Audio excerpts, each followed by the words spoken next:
పెరోల్పై jail నుంచి బయటకు వచ్చిన 24 ఏళ్లుగా పరారీలో ఉన్న యావజ్జీవ ఖైదీని ఉత్తరప్రదేశ్లో ఢిల్లీ క్రైమ్ బ్రాంచ్ పోలీసులు అరెస్టు చేశారు. ఢిల్లీలోని జహంగీర్పురి పోలీస్ స్టేషన్ పరిధిలో నమోదైన ఒక హత్య కేసులో ఈ నిందితుడికి న్యాయస్థానం యావజ్జీవ శిక్ష విధించింది.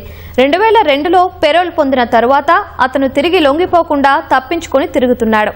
పోలీసులకు చిక్కకుండా ఉండేందుకు తన పేర్లను గుర్తింపును కూడా మార్చుకున్నాడు.